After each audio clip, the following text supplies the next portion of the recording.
Okay, so we're starting now. So the topic for today's lecture is network communities.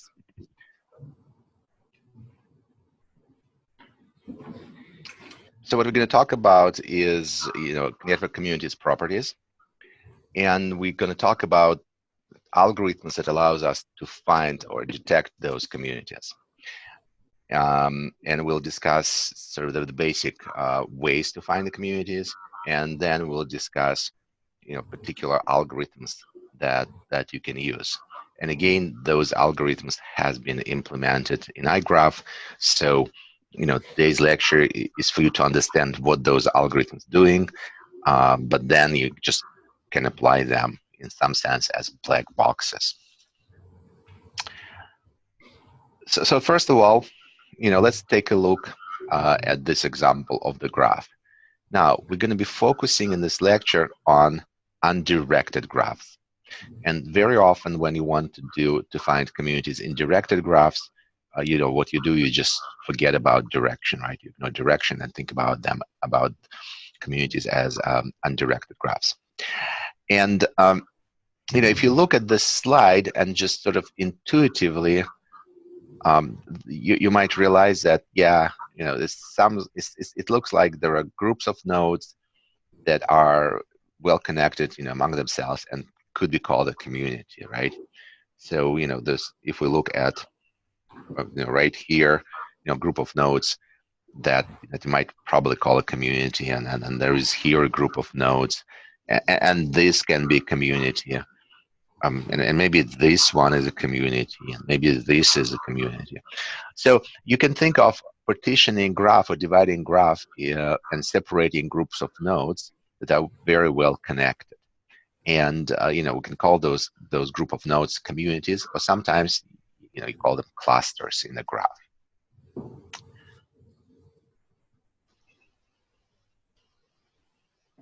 So what makes a group a community? Quite often we call it a cohesive subgroup. So first of all, it's mutuality of ties, right? So most of the nodes in the group has to be connected to each other, right? To each other, and that forms sort of tight grouping. It's think about your group is a university. Everybody knows everybody. It's not required that everybody would be connected to everybody in the community. But this is one of the features, that there's a lot of connection.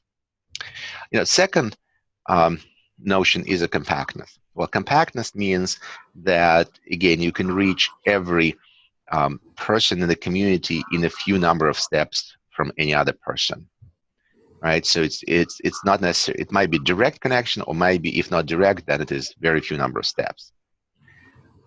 You can also look at the density of edges and compare the density of edges within the community, within the group, compared to the density of edges in the rest of the graph.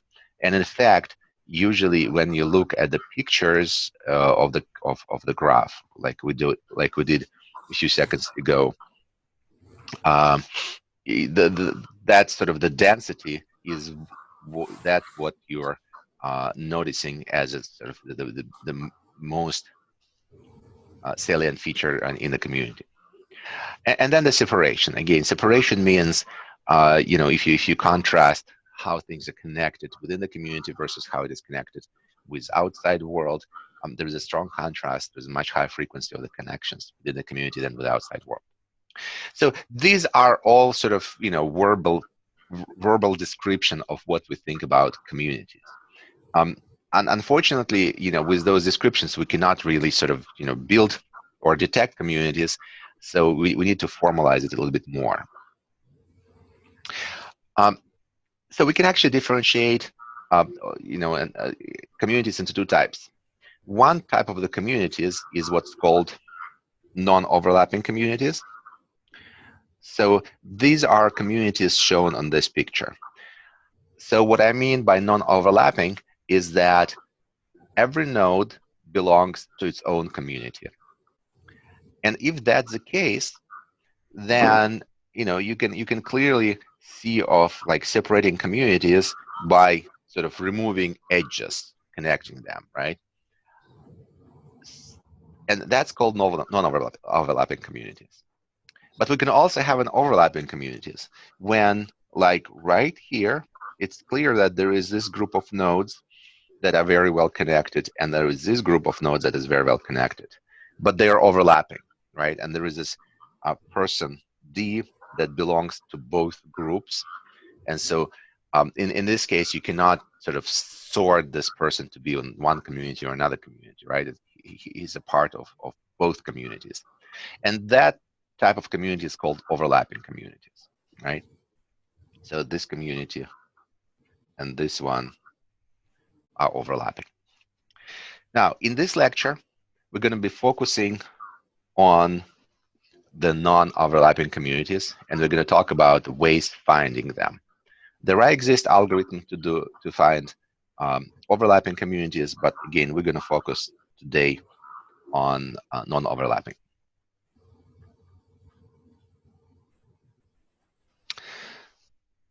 So then, if we kind of narrow down our investigation, our search, we can come up with a little bit better definition.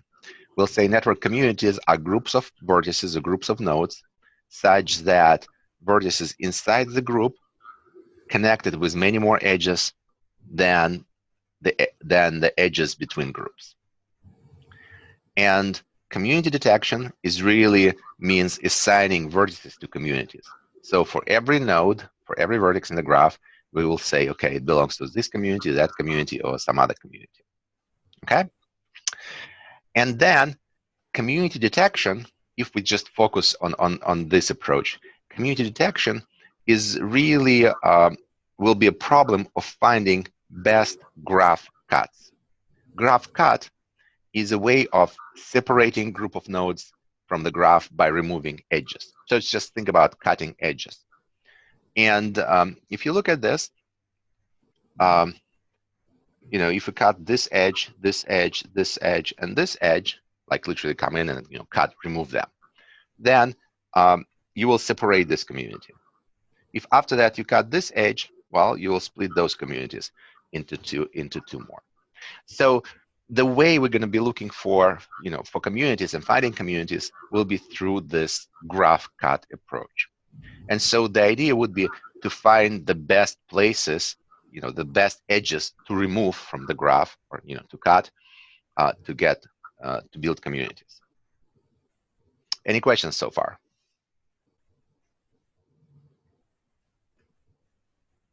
Excuse me, if you can have. Okay.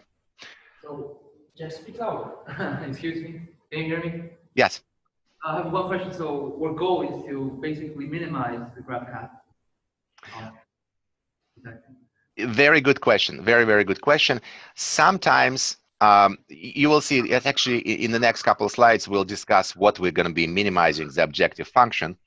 But this slide right now can show you why just minimizing graph cut might not be the best idea. Look, if I want to find a minimum cut or minimum number of edges that needed to be removed to separate graph into two pieces, for example, then in this picture right now in front of you, the best graph cut could be here.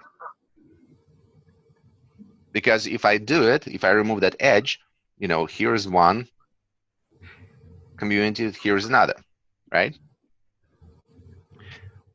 But that's not exactly what we're looking for, right? So we're actually looking to minimize balanced cuts, because what I'm sure you had in mind when you looked at this picture and thought of communities would be, for example, to remove this edge and this edge, and then you'll, for example, see this as a community and this is a community, right?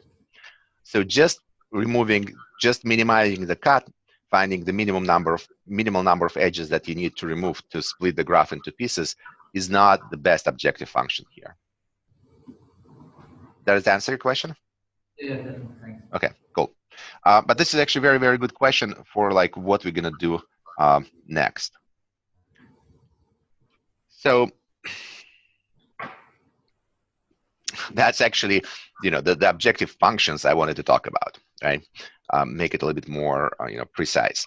So first of all, there is a graph cut, right? And that's just the number of edges you need to remove to separate graph into two pieces. And it's called cut.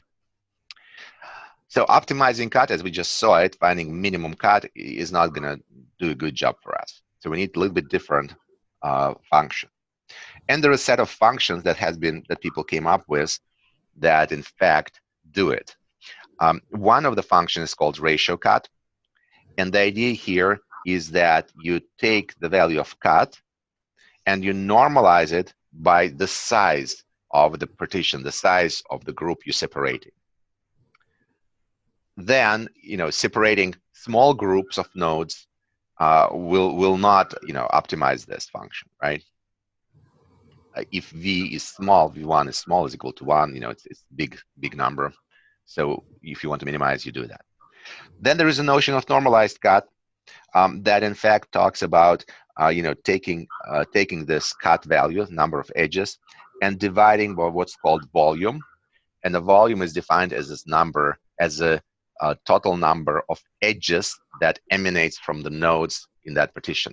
So just think about it. You take every node, how many edges that node has, and you add up all those number of edges for every node that stays within the partition.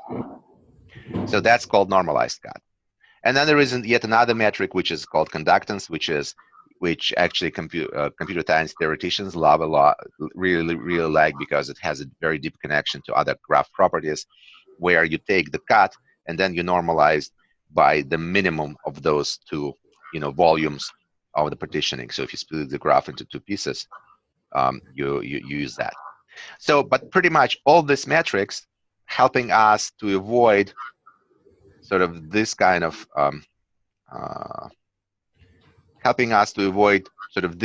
cuts in the graph, where one part of the graph, one partition, one cluster will be much larger than another, and tries to sort of give us something more of a balanced cut.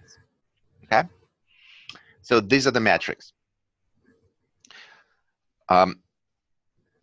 Now there is yet another way to look at those things. As we discussed at the beginning, we do want to remove the edges, and so we can actually count the cuts, and we can normalize that. But we can still look at the sort of inside the community, and we can still try to compare the density of the edges inside the community with the density of the edges across the entire graph. And the way to do it, one of the metrics that allows us to do this is called modularity. And with modularity, the idea is the following. We will look, let's say, we looked at the graph and say this is now, actually, let me erase this. Let's say I'll just draw a graph here quickly. Leonid, I'm sorry. Can you draw a note on the upper right corner, because there are a picture of you, so we can't see what you are drawing. Okay, sure. Yep. Is this better? Yeah. Yes. Yeah. Okay. I'm right-handed, so I'm like always leaning, to draw it on the right. Okay. So let's say, this is a little graph with, with two communities. And so the idea is the following. We can compare the fraction of edges, like let's say we're considering this as a community. We compare the fraction of edges that exist within the community to the fraction of edges that would be there if the graph was random. So now what I mean by that is, imagine that this graph that we see has the same number of nodes, but things are connected randomly. And we talked about how to build random graphs, but imagine that they're connected randomly, right? And let's say, I just put the same number of edges, but connect them randomly, connect nodes randomly. And so the idea is, in order to understand if we do have a community or not, we'll compare the density of the edges within the group to what the density would be if that was not a group, but just random graph, random connections in the graph. So, we use random pattern as a sort of background, and we're trying to see how far, your density is from that average background. Does it make sense? So we need to compare density of the nodes, density of the edges within the community to something, right? Just taking the absolute value doesn't make a lot of sense because, for big graphs, that value will be large, and for small graphs will be small. So you need to contrast it against something. And that something could be a graph where nodes connected randomly with edges. Because we know that if we have a graph where nodes connected randomly, that graph does not have clusters or communities. It's just sort of random connectivity. And so we're comparing current graph with randomly connected graph of the same size, the same number of nodes, and the same number of edges, and trying to see if the patterns of connectivity in the current graph is different from the pattern of connectivity in the random graph. And if it is different, it tells us, well, there are groups that are strong, that are better connected, and we can call them community. Does make some sense? Yes. Okay, so that's that metric, the density metric, the metric we're using to do comparison. It's called modularity, and formally, it's defined the following way. It is the difference in between number of edges, right, minus expected. Minus expected number of edges, and expected means so number of edges within the community minus how many edges we would expect there if it was a random graph. And there is a way to do it without actually constructing a random graph. There is a formula. It's written right here. We're actually just comparing the actual connectivity pattern, this AIJ connectivity pattern, and subtracting this value, which is the product KI/KJ, which are node degrees. And one can show that that's exactly the expected value if we look at the random graph.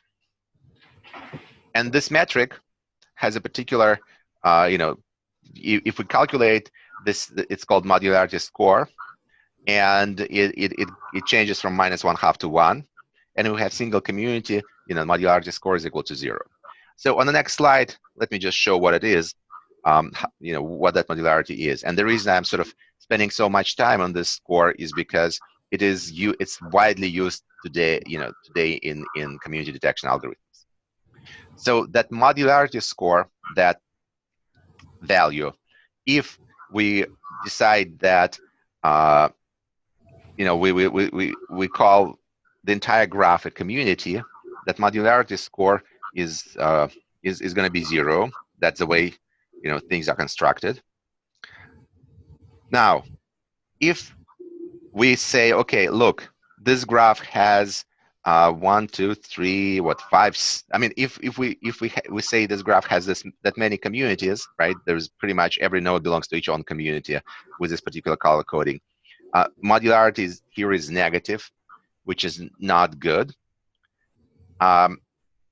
If we declare our community distribution to be like on this picture, which is also not the right one, but sort of getting closer to the correct community detection, the modularity increases.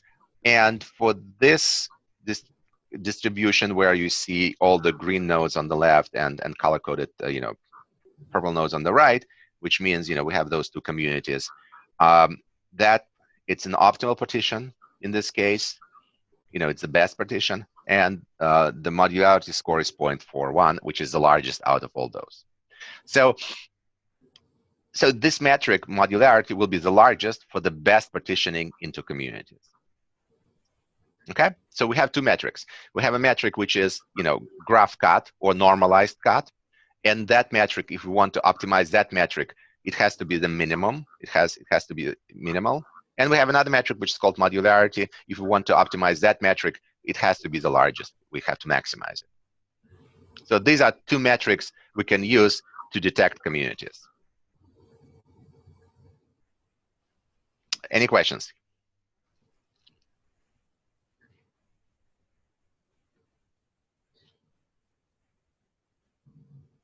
No questions. Okay.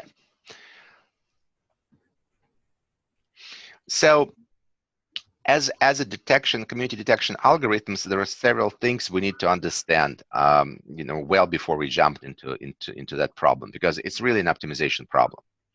And so, in fact, it's what's called combinatorial optimization problem, because we have integer. So we're dealing with integers. Integers being node belongs to community, belongs to another community, and there are various ways to assign nodes to communities. And that means, the problem is quite complex, because there is a lot of ways of doing it, right? It's actually factorially large number of ways of assigning nodes to communities. So the problem is hard, and as always, there are ways, around it to solve it. So first of all, to set up the problem, we need to select optimization criterion. So what we're going to optimize, and we either going to optimize the cut, right? We're going to go for this minimum cut or conductance, or we're going to maximize modularity score.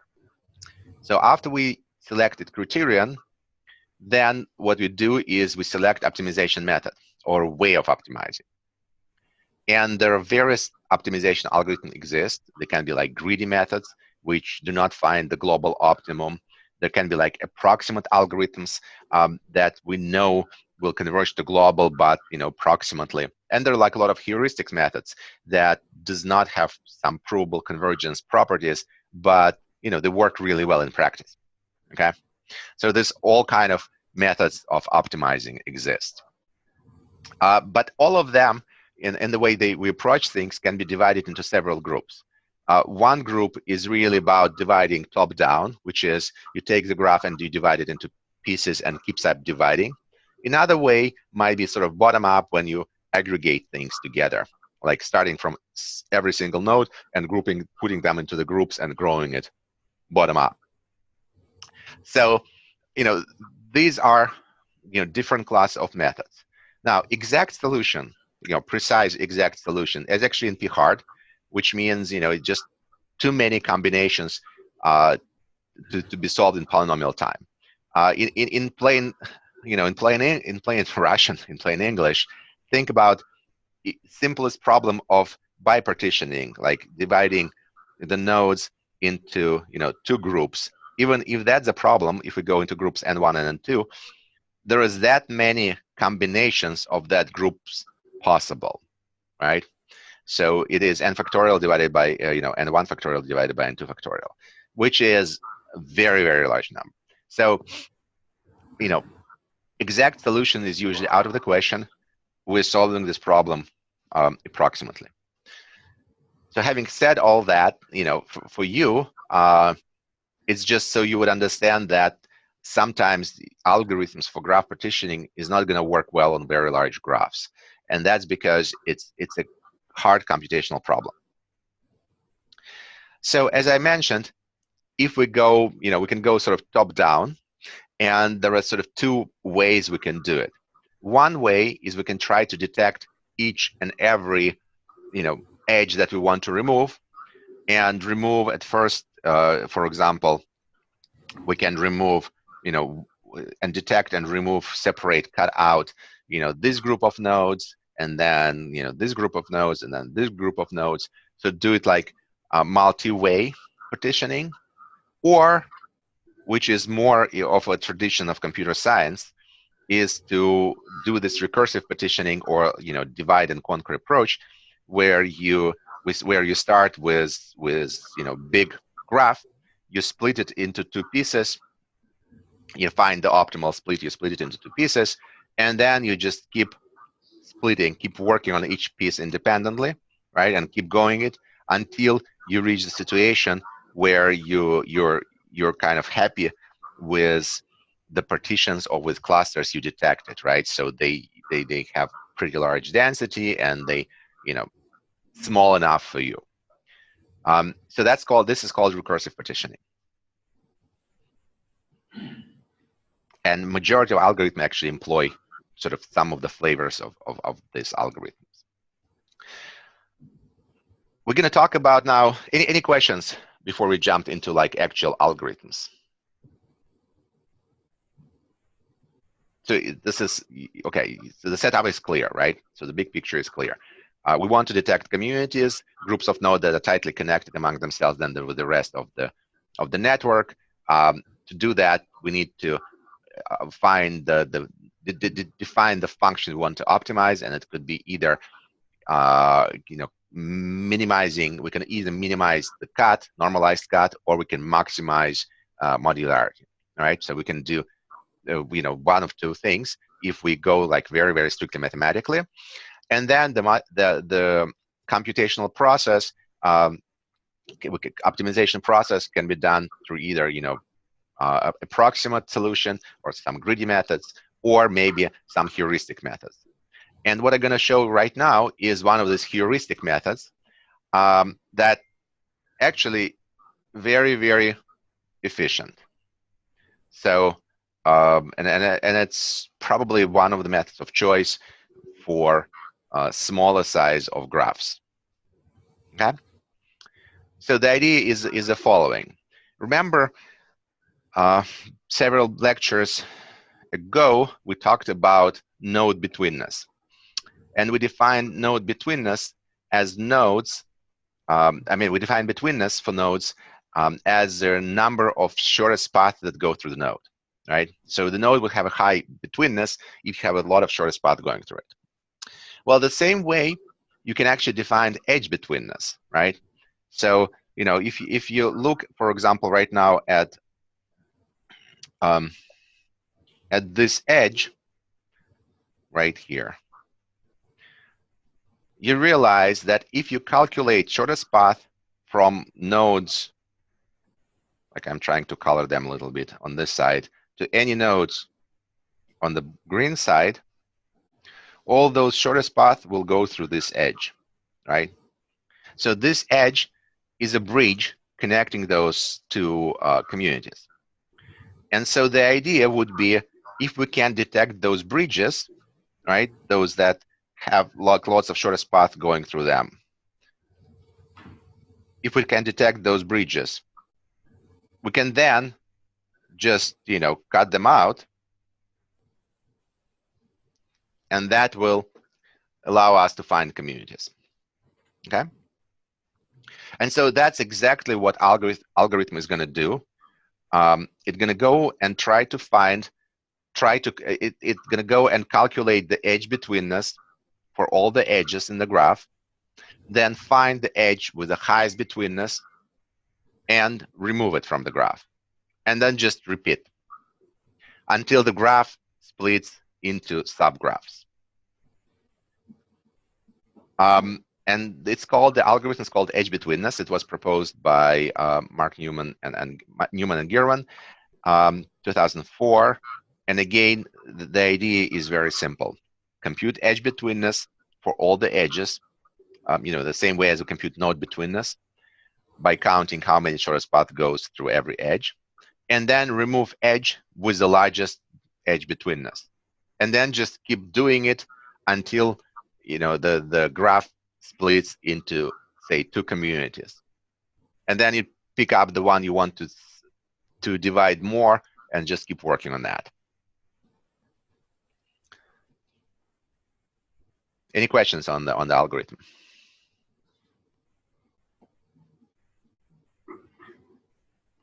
So it doesn't really work on, for example, overlapping graph?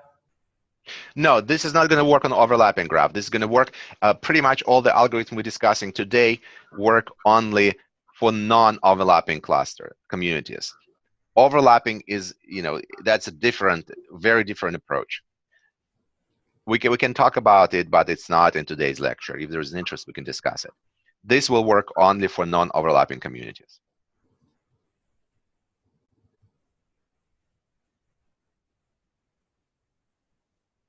Okay, so the result of this community detection approach, the result of this splitting nodes into the groups, can be also visualized as a dendrogram. So the same way as you visualize hierarchical clustering, where the way to read it is obviously on different levels of this dendrogram, you get different number of clusters, right? So you can say, okay, well, if you look at the high level of dendrogram, you know, right here and right here, this is your two large clusters. I'm not quite sure. Actually, we can look at the colors and say that those two clusters is this and this. And then if you can descend down into the dendrogram, you know, it shows you separation to more clusters. And then even more clusters, because if you look closely, there are different sort of colors, a little bit different colors in those clusters. And so that's the output you can get from the algorithm.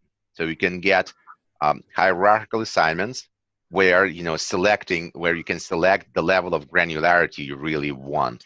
And so, you know, you will have bigger clusters and then subclusters within those clusters. And all this can be done through this edge betweenness, for example, algorithm. So if we look at an example, this is again the Zachary Karate Club. We talked about it many times. You know, if you just look at this picture, it's sort of hard to come up with a good communities, though we know that this club actually split into two groups after the founders decided to, you know, to go each to go his own way.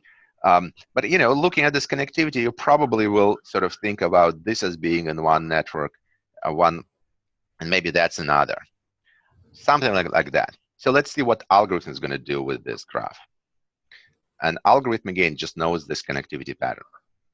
So this is, in fact, the result of applying this edge betweenness community detection from iGraph to this graph. Now, this is like the top layer. When I say, okay, let's just split it into two groups, that's the first split it's going to do, right? So pretty much it went through all the edges and decided that, and calculated the betweenness and decided that these are edges that have the highest betweenness and can be removed. And that sort of splits the graph into two pieces. Make sense? Yes, no? Yeah. Okay. All right, cool. So then you can actually keep doing it, right? You can actually, remember, there's this sort of the tree. We can, you know, the algorithm doesn't know when to stop, so, you know, it's just keep going. It's split into two pieces, then it just goes into each piece and tries to, you know, pick up, again, like select the edges with the highest betweenness and remove them. And if we keep doing it, now it founds like three communities, right? So, you know, you got the color coded here. So the question is, when do we stop, right? I mean, we can keep cutting this until the very end. And again, with this particular picture, we sort of know that, you know, the reasonable are two, but maybe, first of all, maybe that's not the best for this graph.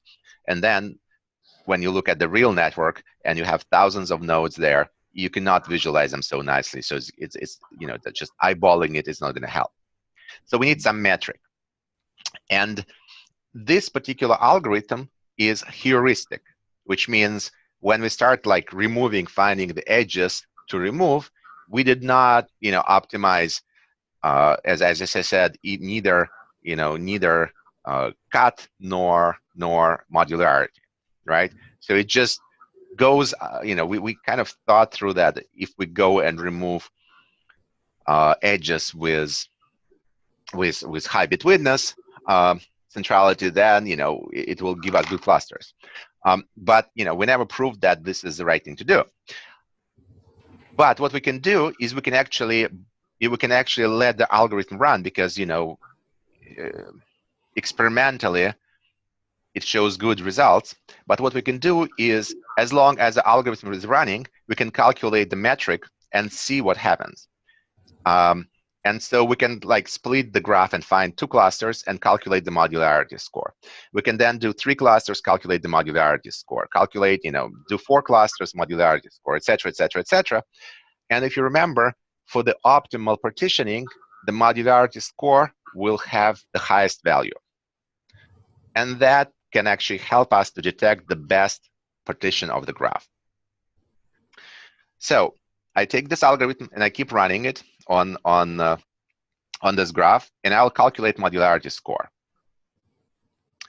And notice that in this particular case, maybe it's not very, very strong, but you do see that the modularity score is increasing, then reaches its highest value, and then decreasing. And so according to this metric, this is going to be the optimal number of clusters we partition the graph into.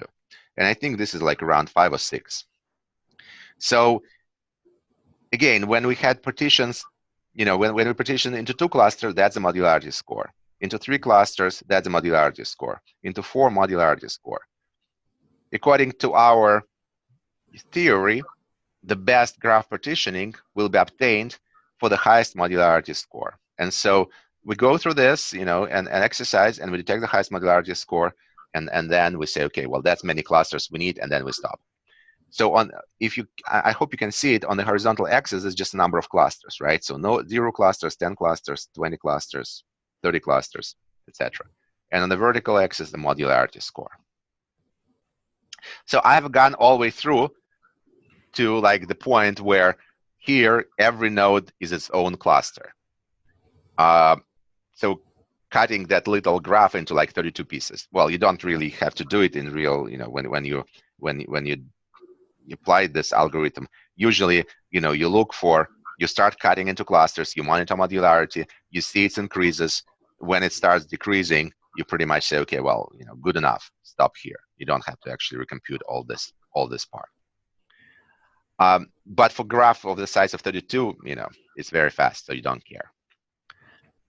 And that's the partitioning that you want, because that's the optimal one. Make sense? Okay. Do you have a picture of 6 clusters? Yeah, that's it.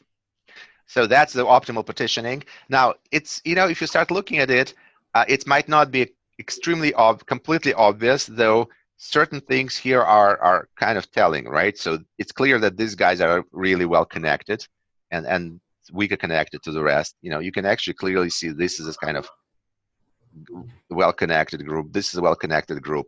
And these guys are a well-connected group. What surprises me a little bit are these 2 guys, right? So that the algorithm preferred to select, 2 nodes, just being 2 nodes. I mean, that is a little bit strange. But overall, the results make sense. Does it answer the question? Okay. So that's one algorithm. And, and by the way, as a result of the algorithm, you get this, tree, as I mentioned, this dendrogram. You can also pull it out from this iGraph using dendplot command, and it will nicely show you how different nodes are grouped into communities or clusters.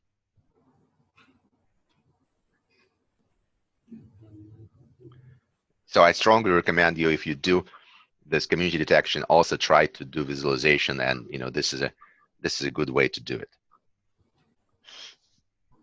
Okay, any questions about that algorithm? Can I go back to the Dendrogram, the previous slide? I have a question on Dendrogram. Here you have these pointed connections between clusters, but that's how you draw the Dendrogram. And how can we detect that these spaces are clusters if we have these connections not pointed but like? I'm not sure if I understood you correctly, but the dendrogram, this colored dendrogram, is just an output from your clustering algorithm. So the algorithm partitions the nodes into the clusters, and it did it using this hierarchical scheme as we described. And so it does keep track of this tree internally, and dendrogram is just literally just drawing this tree that algorithm has internally executed and showing it to you. And the number of clusters the eventual number of clusters, we calculate it through the modularity, like finding the maximum modularity score. Does this answer your question? Because I'm not sure if I understood it correctly. I could barely hear you. On this picture, I see that are connected with a higher, I don't know how it's called, higher physical Dendrogram, which are in point line. Why? How do we know that, for example, green cluster and red cluster are not connected and they are not the one cluster? As we see on the picture that green and red are connected also. Look, I'm sorry. I actually, by some reason, I can't hear you well enough to understand what you're asking. Maybe can you actually just type in your question in the group chat, and I'll try to answer that. Okay, I will send it. Sorry, I mean it's hard to understand because of the echo in the room. Давайте переформулируем вопрос по-русски. Я задам вопрос по-русски. Okay. То есть как понять, что по дендрограмме, что эти кластеры действительно разделились? То есть тут вопрос, по сути, вот об этом. Из дендрограммы это как увидеть? То есть вот из нее это можно увидеть? Вот если бы, ну, вы бы не раскрасили, а все это было покрашено там просто черным цветом, можно было бы как-то понять, что вот ровно вот это идеально разделение на 6 кластеров? No, just from the dendrogram you cannot understand it. So what you can do, if it was not colored, right? If you did not know the sort of the result, what you would do is the following: you have this dendrogram, and then you say, okay, look, I can cut the dendrogram on on this level from the top down, and that will split my graph into 2 pieces, left and right. Okay, so then I can calculate the modularity score for that split. Good. Then I say, okay, I select what's called this cut, for example, and this cut will split my graph into 4 pieces. All right, then I take and calculate modularity score for that particular partitioning. Then I can say, okay, like, look guys, I want to go I want to go on this level, and looking at the dendrogram, it can split now graph into 1, 2, 3, 4, 5 pieces, right? And I calculate modularity. And then I can go and say, okay, look, you know what? I will go on this level, and then it actually split the graph into many more pieces. And I calculate modularity score. And I just detect a moment when the modularity score from growing start decreasing. And that will be my optimal partitioning. And when I'm saying do the cut at certain level of the tree, that's actually exactly what this, for example, this function, the dendrogram function, can take from you. You can actually say, okay, there is a score along this line, and you can just say, okay, at which level split the tree into pieces. It works exactly the same way as for like agglomerative clustering, if you're familiar with that. Does this answer? Yes. Okay, good. All right, guys, we actually don't have a lot of time left. I will go briefly through one more algorithm that, in fact, just takes this modularity and optimizes it directly, but through what's called hierarchical method. And this is one of the most powerful algorithms today that people use a lot. It was proposed in 2008, just a few years ago. It's also heuristics, but it actually looks at modularity score while constructing things. And it's also called multi-level algorithm, and you will see in a second why it is multi-level algorithm. So this is an example of the execution of that algorithm. It's just nice. I mean, I'm not sure if you can hardly see things in here, but the point is to demonstrate that this algorithm works on the scale of network of like 2 million, for example. The previous algorithm will not scale that much. This one will. So the idea is the following, and you can read through later on through this, precise description. But the idea is the following: you start with assigning every node to its own community, and then you try combining them. And when you're combining them into like growing communities, right? You take this node, you find its neighbors, and say, okay, let's see if I put those two nodes in the same community, will the modularity score increase or decrease for the entire graph? And you keep doing this pairwise combinations, growing communities bigger and bigger, as long as it improves modularity score. So if you're familiar with data mining, this is also called agglomerative clustering. So you go bottom up. So the previous example, we went top down, which means we're splitting graph into pieces.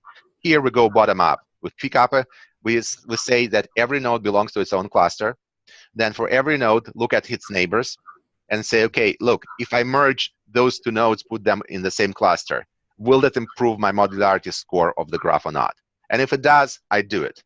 And then I just do it with everybody else and just keep iterating until there is no more improvement in modularity score achieved. All right? So this algorithm monitors modularity score as it goes, and that score controls how far this algorithm progresses. And this is a very simple example where you start with every node being in its own cluster, and then you start grouping them together, and things start growing. And then there's one more step I didn't mention, but that's sort of internally to algorithm. When it finds those groups, it merges them into the sort of larger group super node, and then it repeats the process on this higher level of bigger groups of nodes. But in essence, it's just sort of iteratively grouping, putting together nodes to increase the modularity, until you kind of build up this, and until like at the very end, you stop doing it because your modularity is not improving anymore. And this is the run of that algorithm for the same graph. Now notice, this algorithm gave different optimal distribution. So for this algorithm, the optimal distribution is 4 clusters, and this is a particular modularity score it achieved. It cannot do better than that. So, in this sense, and this is actually a good example of the situation where we realize that this whole clustering and community detection, problem and idea is not very well defined. So running different algorithms will actually produce slightly different results. And the reason for that is, again, because our original initial definition of community was just a group of nodes that are better connected among themselves than with the rest of the graph. And so it is not very mathematically precise definition. And that's why when you use various algorithms, they can come up with different final results. And so for this algorithm, for the one we're just considering, the best it can do is this 4 communities. The other algorithm did differently. The other algorithms thought that 6 communities is the best partitioning. So in this sense, there is no like sort of ultimate correct solution, right? All the solutions are approximate, and they're as good as the definition of the community.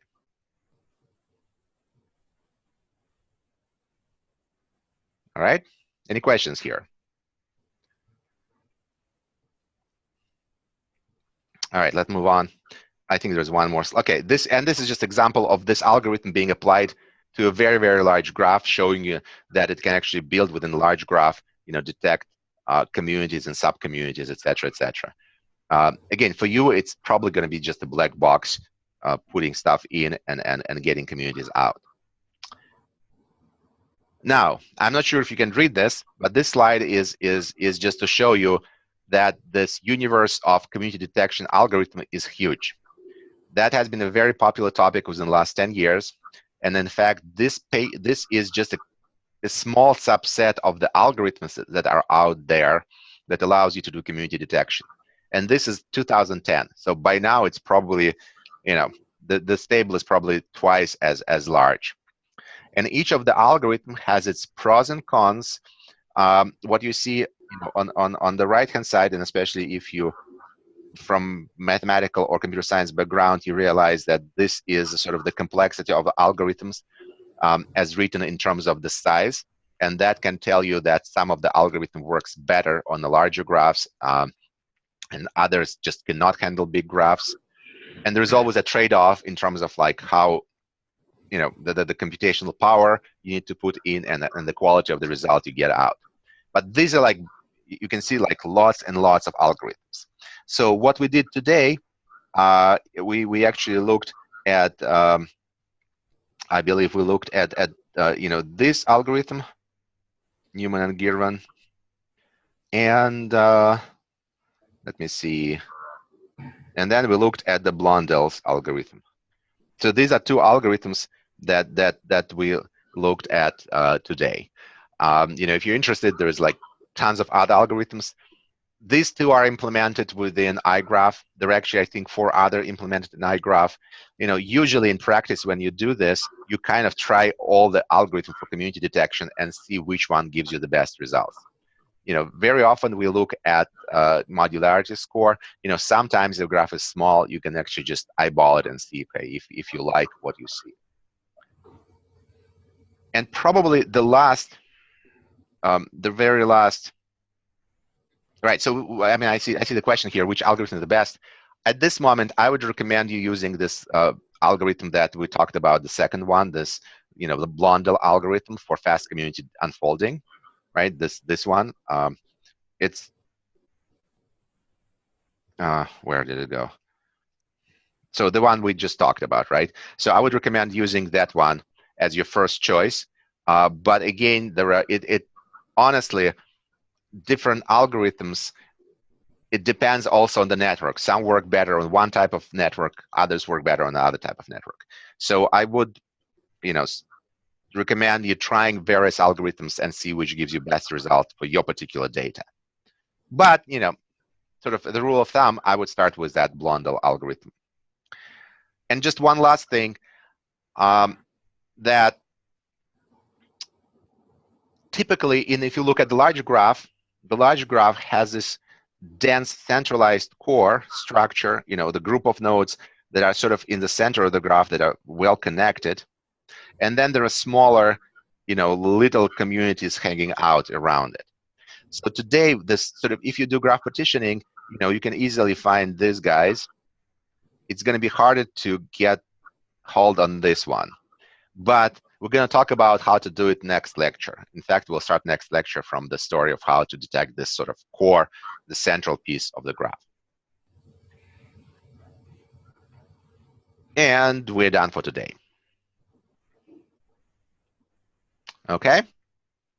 Any questions?